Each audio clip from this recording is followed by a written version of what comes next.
ಮಧ್ಯಪ್ರಾಚ್ಯದಲ್ಲಿ ಯುದ್ಧ ಆರಂಭ ಆಗಿ 21 ದಿನ ಆಗೋಯ್ತು. ಆದರೂ ಕೂಡ ಯುದ್ಧ ತೀವ್ರ ಆಗ್ತಾ ಇದೆ, ಹೊರತಾಗಿ ನಿಲ್ಲೋ ಲಕ್ಷಣ ಅಂತೂ ಕಾಣಿಸ್ತಾ ಇಲ್ಲ.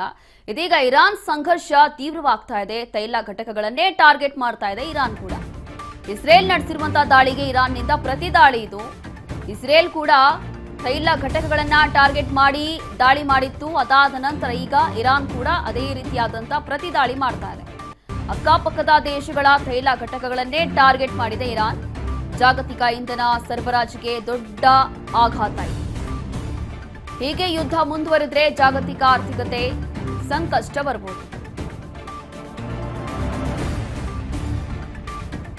ಅಕ್ಕಪಕ್ಕದ ದೇಶಗಳ ತೈಲ ಘಟಕಗಳನ್ನ ಟಾರ್ಗೆಟ್ ಮಾಡಿ ಇರಾನ್ ಈಗ ದಾಳಿಯನ್ನ ಮಾಡ್ತಾ ಇದೆ. ಹಾಗಾಗಿ ರಾಷ್ಟ್ರ ಮಟ್ಟದಲ್ಲಿ ಇದೀಗ ಆರ್ಥಿಕವಾಗಿ ಪೆಟ್ಟು ಬೀಳುವಂತ ಸಾಧ್ಯತೆ ಇದೆ.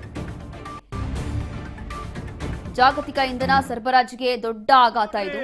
ಯುದ್ಧ ಹೀಗೇನಾದ್ರೂ ಕಂಟಿನ್ಯೂ ಆಯಿತು ಅಂತಂದ್ರೆ ಜಾಗತಿಕ ಮಟ್ಟದಲ್ಲಿ ಆರ್ಥಿಕತೆ ಸಮಸ್ಯೆ ಬರ್ಬೋದು, ಆರ್ಥಿಕತೆಯಲ್ಲಿ ಏರ್ಪೇರಾಗಬಹುದು ಅನ್ನುವಂಥದ್ದು ಈಗ ಅರಬ್ ರಾಷ್ಟ್ರಗಳಿಗೂ ಕೂಡ ಒಂದು ರೀತಿಯಾಗಿ ಭಯದ ವಾತಾವರಣ ಇದೆ. ಕಾರಣ ಏನು ಅಂತಂದ್ರೆ ಇಲ್ಲಿ ತೈಲ ಘಟಕಗಳೇ ಅವರ ಒಂದು ಕೇಂದ್ರ ಬಿಂದು. ಆದ್ರೆ ಇಲ್ಲಿ ಇರಾನ್ ಟಾರ್ಗೆಟ್ ಮಾಡ್ತಾ ಇರುವಂತದ್ದು ತೈಲ ಘಟಕಗಳು. ಮೊದಲನೇದಾಗಿ ಇಸ್ರೇಲ್ ಹಾಗೂ ಅಮೆರಿಕ ಯಾವಾಗ ತೈಲ ಘಟಕಗಳನ್ನ ಟಾರ್ಗೆಟ್ ಮಾಡ್ತು, ಅದಾದ ನಂತರ ಇರಾನ್ ಕೂಡ ಇದೇ ರೀತಿಯಾದಂತಹ ಪ್ರತಿ ದಾಳಿಯನ್ನ ಮುಂದುವರಿಸ್ತಾ ಇದೆ. ಇಫ್ ಇನ್ ಕೇಸ್ ಯುದ್ಧ ಇದೇ ರೀತಿಯಾಗಿ ಮುಂದುವರೆದ್ರೆ 100% ಇಲ್ಲಿ ರಾಷ್ಟ್ರ ಮಟ್ಟದಲ್ಲಿ ಜಾಗತಿಕ ಮಟ್ಟದಲ್ಲಿ ಆರ್ಥಿಕತೆಯಲ್ಲಿ ವ್ಯತ್ಯಾಸ ಬರೋದು, ಆರ್ಥಿಕತೆಯಲ್ಲಿ ಪೆಟ್ಟು ಬೀಳೋದ್ರಲ್ಲಿ ಯಾವುದೇ ಮಾತಿಲ್ಲ. ಅದರಲ್ಲೂ ಕೂಡ ಅಕ್ಕಪಕ್ಕದ ದೇಶಗಳ ಮೇಲೆಯೇ ಈ ರೀತಿಯಾಗಿ ತೈಲ ಘಟಕಗಳ ಮೇಲೆ ಇರಾನ್ ಪ್ರತಿದಾಳಿ ಮಾಡ್ತಾ ಇದೆ.